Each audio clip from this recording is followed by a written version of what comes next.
Amigos, muy buenos días, bienvenidos a su programa Frente a Frente, como cada mañana a través de Mira TV, canal 9 de Inter, hoy martes 23 de junio del año 2020. Vamos a recordar como cada mañana nuestras redes sociales.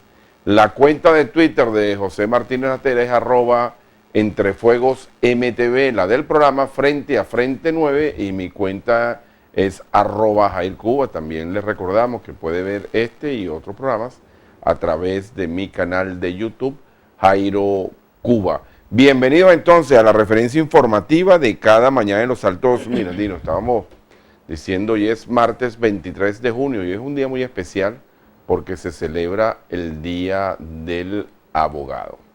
Vaya para todos los abogados del país, los que ejercen a cabalidad esta digna profesión, nuestro saludo, nuestro abrazo, nuestro reconocimiento. No así, no nos sentimos comprometidos a enviar un saludo a quienes se han dedicado al ejercicio de la profesión, de esta profesión, a través de tribus, las llamadas tribus y el acostumbrada manipulación de la justicia. No es la esencia precisamente de lo que podemos llamar la dama ciega. En lo personal tengo muchos amigos abogados, personas serias, personas decorosas, personas decentes, y vaya para ellos nuestro saludo. Lamentablemente, como lo dije en el comentario, no todo el mundo ejerce esta profesión con honestidad, con honradez. Son pocos, pero cómo influyen de una manera negativa en el sistema judicial venezolano. Esta profesión, por cierto, ha sido una de las más maltratadas, por decirlo de alguna manera, durante este tiempo de pandemia.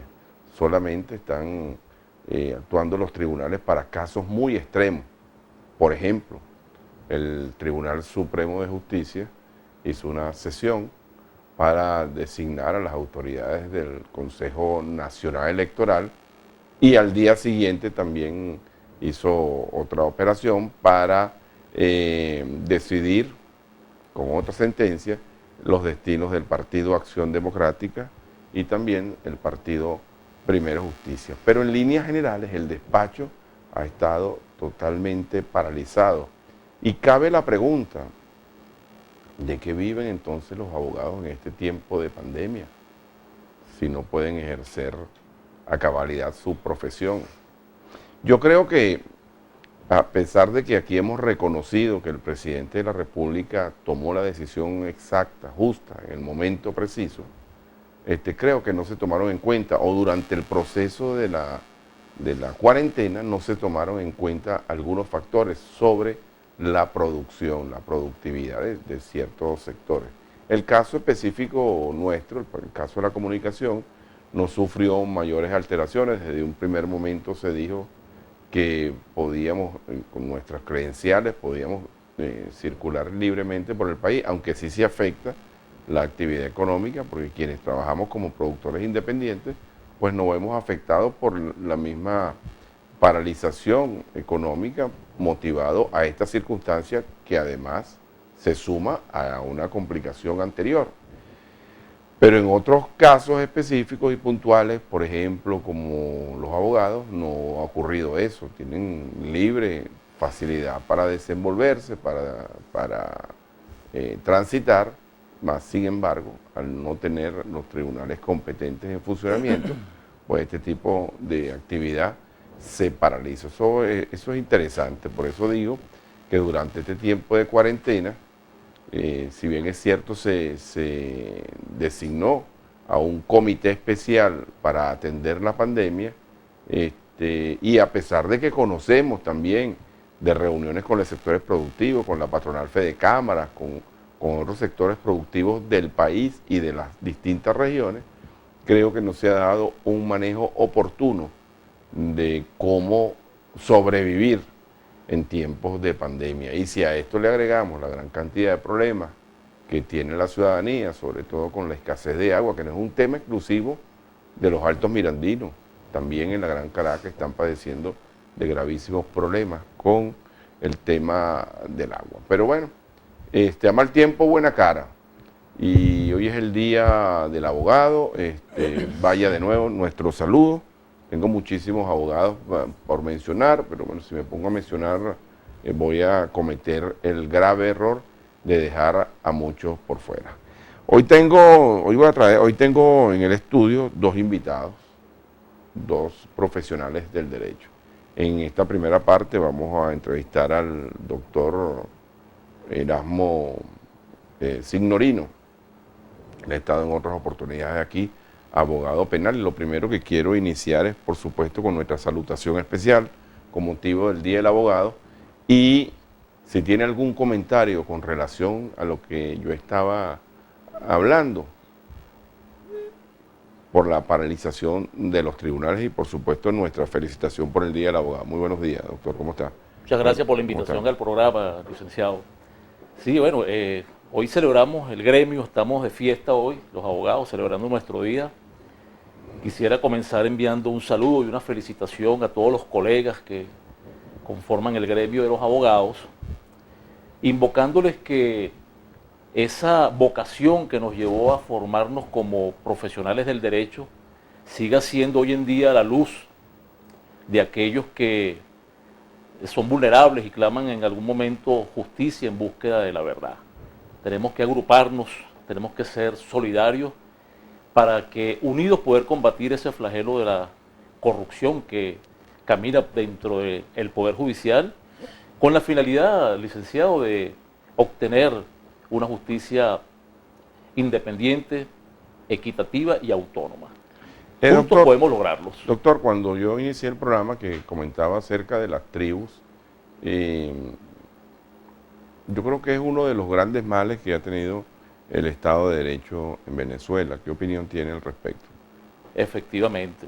Y eso ha sido algo difícil de combatir, porque esas tribus dentro del Poder Judicial es la que han hecho que la justicia no sea autónoma, sino que más bien sea dependiente, ya que dependemos de que una decisión tenga el resultado de una llamada telefónica mediante la cual lo que se decide a través de esa llamada es lo que se tiene que decidir. Esas tribus corruptelas dentro del Poder Judicial es lo que han llevado hoy en día a que los procesos se mantengan en un atraso constante, en que no haya una justicia equitativa y autónoma e independiente. Hasta que no podamos erradicar dentro del Poder Judicial esas tribus judiciales, no podemos tener la seguridad de una justicia equitativa. El tema de los retardos procesales, doctor, ¿en qué estatus estamos en este momento en el país? ¿Eso ha mejorado? Porque entiendo que tienen muchísimos problemas. Hace aproximadamente unos 8 meses estuvo aquí Isidoro Gallo Rincón denunciando también un gravísimo problema en los tribunales, incluso para acceder a la sede de los despachos. ¿Ese tema ha mejorado, ha empeorado? Seguimos en una situación de atraso, la justicia sigue teniendo esa deuda con la ciudadanía y con los profesionales del derecho. Bueno, sí, afortunadamente en aquella oportunidad, en ocasión del programa que se pudo ventilar por este medio, mejoró algo, porque se habían establecido unas normas dentro de en los tribunales aquí en el Poder Judicial de Los Teques que impedían el libre acceso a la justicia. Lo de los retrasos, el retardo judicial, es algo que es conocido por todos. Eso se viene arrastrando desde hace mucho tiempo para acá. No es un secreto para nadie que existe un retardo judicial en los procesos, en los privados de libertad, pero eso viene por la manipulación indebida en atender los casos, en dar una verdadera respuesta oportuna.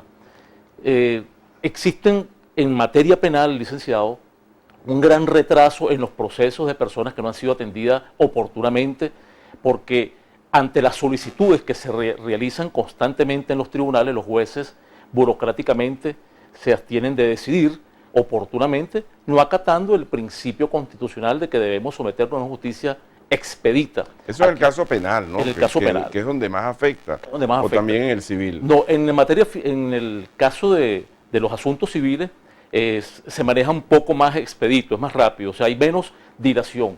Pero en materia penal existe una dilación constante, porque los jueces muchas veces, para tomar una decisión ante las solicitudes planteadas por la defensa pública, la defensa privada e inclusive ante el Ministerio Público, duran hasta 5, 6, 7, 8 meses sin dar respuesta. Y eso genera un retardo judicial injustificado. De hecho, ¿por qué existe tanto hacinamiento en los centros penitenciarios? Eso es debido a la falta de una respuesta oportuna ante los planteamientos que hacemos los operadores de justicia. Si un juez se sometiera a lo que establece nuestra Constitución, de dar una respuesta oportuna y expedita, habría mejorado mucho nuestro sistema penitenciario, porque primero no hubiera hacinamiento, hubiese una respuesta ante la solicitud de los abogados. De hecho, ante esta situación de pandemia, nosotros nos hemos preguntado, debería el Poder Judicial haber tomado medidas para poder evitar ese hacinamiento que puede generar una propagación acelerada de la pandemia dentro de los centros penitenciarios. Pero es todo lo contrario, licenciado. Actualmente hemos vivido en ocasión de ese retardo judicial, que muchas veces yo lo llamo injustificado, va acrecentando el número de personas privadas de su libertad, y esto puede generar, ante la falta de respuesta, una propagación de esta pandemia. A eso iba. ¿Se conocen casos de la pandemia en penales venezolanos y concretamente en los Altos Mirandinos, donde usted practica el ejercicio legal? Sí. Lo que pasa es que esa información no es del dominio público. Hay mucha reserva en cuanto a ello. Uno, a través de colegas que ejercen en distintos estados del país, yo he tenido conocimiento particularmente, por ejemplo, en el estado Lara hubo el fallecimiento de varios privados de libertad que sufrieron contagio, amén de que vienen sufriendo otras situaciones como que la falta de alimentación, falta de atención médica, el hacinamiento, y esperando una respuesta ante los tribunales para resolver su problema de su situación jurídica, esperando la libertad. Tengo conocimiento de muchos privados de libertad que se encontraban ya con la medida de libertad para ejecutarse y no fue materializada, e inclusive forman parte de un grupo de privados de libertad que en el estado Lara fallecieron como consecuencia de ese retardo judicial. Doctor Signorino, también el tema del retardo procesal genera un grave hacinamiento en los sitios de reclusión, especialmente en las alcaldías y en caso concreto en el 6CPC. ¿Eso no se ha podido aligerar? En la actualidad, eso es una situación que se mantiene igual. A veces hay planteamientos o pequeñas soluciones donde se logran los traslados de los que se encuentran en los recluidos en centros policiales, y una vez que es obtenido el cupo a través del servicio penitenciario, lo mandan a distintos centros de reclusión del país. Pero sin embargo, la cifra de privados de libertad en los centros policiales sigue siendo alta y hay un enorme hacinamiento. Tanto tengo conocimiento que en la policía de Miranda, en la policía del municipio de Guaycaipuro, en los calabozos del 6CPC de aquí de los Altos Mirandinos, predomina el hacinamiento dado la cantidad de personas que se encuentran privadas de libertad, pero eso es consecuencia del retardo. Amén de que estamos viviendo esta situación de alarma, esta situación de la pandemia, donde el Ejecutivo Nacional ha decretado un estado de alarma y ha decretado la cuarentena, mas sin embargo es inexplicable para los que ejercemos esta digna profesión que el Ejecutivo Nacional estableció días pasados una flexibilización para ciertos sectores, pero no toma en cuenta la parte judicial. Se mantienen todavía los tribunales sin trabajar, no dan despacho, única y exclusivamente, como usted lo dijo al comienzo, para atender algunos casos. Por ejemplo, en materia penal están trabajando de guardia para atender los casos de flagrancia, pero las causas ordinarias se siguen paralizadas. En materia civil no hay atención, salvo cuestiones de amparo. ¿Eso no atenta contra los derechos humanos en el caso del ejercicio de la práctica penal?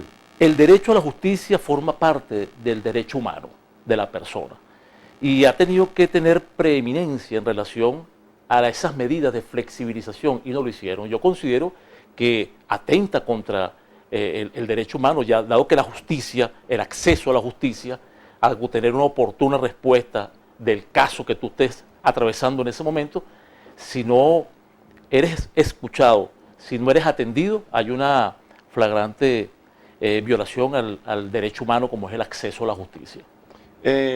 Yo tengo entendido, por lo menos así era en mi época en la que yo trabajé en el Congreso de la República, y creo que eso se mantiene, que por lo menos un alto número, por lo menos más de un 60% de los diputados son profesionales del derecho.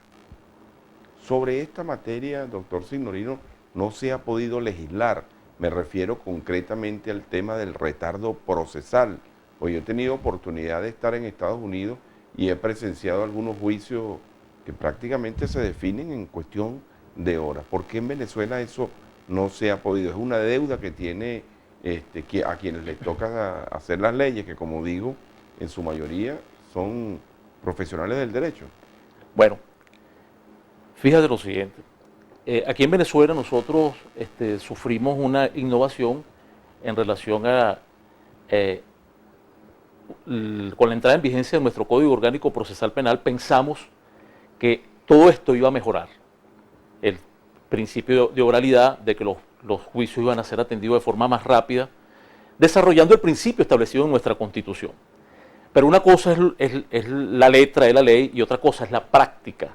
Aquí hay procesos que, según lo que establece o lo que quiso señalar nuestro legislador al momento de la promulgación del novísimo Código Orgánico Procesal Penal del 1 de julio del año 1999, encontramos que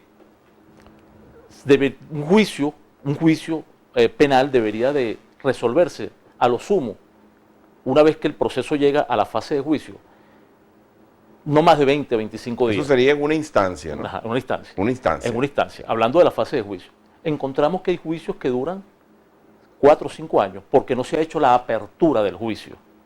Encontramos que una audiencia preliminar que debería de celebrarse después de los 45 días de la persona estar privado de libertad cuando es interpuesto en su contra el acto conclusivo de acusación, debería de celebrarse a lo sumo no más allá de 20 días, entre 15 y 20 días. Encontramos que hay audiencias preliminares de personas que están sometidas a un proceso penal que tienen 3 hasta 4 años, hasta 5 años sin que el tribunal le celebre la audiencia preliminar. ¿Y qué pasa en estos casos donde la pena supera, es decir, el retardo supera a la pena? ¿Quién resarce esos daños? Existe dentro del Código Orgánico Procesal Penal normativa para solucionar esa situación, pero no depende de la ley, depende de quien ejecuta que se cumpla, quien debe velar que se ejecute debidamente la ley. Cuando sucede esta situación, hay una figura que se llama el decaimiento de la medida. Cuando una persona está privada de libertad, más allá de 2 años sin que se le haya hecho alguna audiencia, no haya iniciado el juicio, el legislador estableció allí que se le puede dar un decaimiento de medida, y como el principio y naturaleza de nuestro legislador era que la regla es la libertad y la excepción es la privativa, bueno, seguir su proceso en libertad. Pero son infinitas las solicitudes que hacemos nosotros los abogados en los tribunales solicitando decaimientos, revisiones de medidas, y bajo ningún concepto son otorgadas. ¿Por qué? Porque muchas de las posiciones de los jueces, y lo digo con mucha responsabilidad, es que tienen que consultar. Debo de consultar esta solicitud ante la superioridad. Y ahí, ahí operan las tribus. Ahí operan las tribus. Y opera algo que es muy delicado dentro de la administración de justicia. Se habla de una autonomía. El juez es autónomo para resolver los planteamientos que se le realizan. Tú tienes una autonomía. Tú eres un administrador de justicia. Nosotros los abogados somos operadores de justicia. Te hacemos un planteamiento. Ante esta situación, cuando vemos que hay un proceso que se ha retardado enormemente y le planteamos, hay un decaimiento de medida, otórguele la libertad. Esta persona tiene derecho a seguir el proceso estando en libertad. Ese fue el espíritu y naturaleza de nuestro legislador. ¿Qué sucede? No puedo darle la libertad. Primero déjame consultarlo, déjame ver qué dice el presidente del circuito, déjame ver qué dice la sala penal. Entonces estamos supeditados a que un juez no es autónomo, porque depende de las órdenes superiores para resolver cualquier planteamiento que en relación a la libertad le realizamos los abogados en libre ejercicio. Amigos, conversamos con el doctor Erasmo Signorino, abogado penalista, hoy precisamente el Día del Abogado. No se ha podido legislar una legislación sobre la legislación, si cabe el término. O nos acaba de explicar que en el papel existe, pero pasa a ser letra muerta. ¿No se ha pensado la posibilidad de que esto implique algunas sanciones para quienes le toca administrar justicia? Sí, volvemos al tema de la letra muerta. Los jueces, los fiscales del Ministerio Público, ellos tienen la obligación, y es una obligación de carácter constitucional, esa obligación de dar oportuna respuesta, de decidir oportunamente ante los planteamientos que los operadores de justicia, los abogados en libre ejercicio, les realizamos. Encontramos, licenciados, solicitudes que para darte una respuesta pasan hasta 8 meses. Por ejemplo, se requiere una orden de aprehensión en contra de determinada persona. El Ministerio Público la solicita, inclusive el abogado, cuando es querellado, cuando es acusador privado, hace ese planteamiento. Hay tribunales que duran hasta 8, 9 meses, 1 año sin dar respuesta. Eso se encuentra previsto una sanción para quien retarde el planteamiento de decidir oportunamente dentro de la ley contra la corrupción. Pero vuelvo y le digo, eso es letra muerta porque existe en la ley, pero ¿de qué vale si quienes le corresponde que ejecutarla no cumplen con ello? Bien, aquí tengo mensaje, doctor Signorino. Buenos días, felicitaciones al doctor Signorino, debería ocupar un cargo directivo en el Ministerio de Justicia. Es un excelente jurista, lo dice Filias González. Buenos días, tengo una denuncia para el municipio Guayquipuro. Esta denuncia la vamos a leer en la segunda parte del programa. Doctor Signorino, ¿cómo han hecho los abogados en estos días para desenvolverse? Usted, la práctica suya es penal, pero ¿cómo han hecho los abogados en estos ya casi 100 días de cuarentena? ¿De qué están viviendo los abogados en este momento? Bueno, es difícil. Usted lo decía al comienzo, la actividad económica, nuestra actividad económica depende del libre ejercicio de la profesión y estamos atados de manos. Nos llamó poderosamente la atención dentro de esa flexibilización decretada por el Ejecutivo, donde no nos tomaron en cuenta a la parte judicial. Y fue más importante flexibilizar y reactivar la actividad económica de las peluquerías, de los gimnasios y de unos rubros que realmente también tienen derechos, bueno, porque dependen de ellos. Gimnasios, sí, entre comillas. Pero también todos tenemos derechos, claro, porque todos dependemos de nuestra actividad, de lo que podamos desempeñar. Pero estamos atados de manos, o sea, no tenemos acceso a los tribunales. Recientemente fue que se activaron los registros y notarías, que están trabajando 3 días a la semana, pero eso es un caos porque hay infinidad de personas realizando trámites. Bueno, pero por lo menos ya hubo un comienzo allí. Pero sí, yo quisiera hacer un llamado de que se tomara en cuenta una flexibilización mayor y se aperturara la actividad de los tribunales a nivel nacional para que se reactiven los procesos ordinarios, los procesos que se encuentran en fase de control, en fase de juicio y en fase de ejecución. Finalmente, doctor Signorino, como empezamos, un mensaje a sus colegas en el Día del Abogado. Le reitero mis parabienes por la práctica honesta de los profesionales del derecho. Bueno, yo, como lo refería al comienzo, cuando decidimos irnos o transitar por el camino del mundo del derecho es por una vocación que nace en uno mismo. Y siempre yo se lo digo a los colegas, esa vocación tiene que estar viva. Tiene que ser la luz de aquellas personas que claman justicia, que andan en busca de la verdad. Yo felicito a todos los colegas del gremio de abogados en nuestro día, hoy 23 de julio, y pido que tenemos que unirnos para que unidos podamos combatir ese flagelo dentro del Poder Judicial, lo que es la corrupción dentro del Poder Judicial, con la finalidad de obtener o ir en búsqueda de una justicia equitativa, autónoma e independiente. Mientras nosotros podamos lograr eso, aquí la justicia va a prevalecer. Felicitaciones a todos los colegas en nuestro día. Bueno, muchas gracias, doctor Signorino. Excelente entrevista. También el doctor Signorino es contador público. Amigos, tengo que hacer un corte. Al regreso vamos a continuar con la referencia informativa de cada mañana en los Altos Mirandimos. Ya venimos.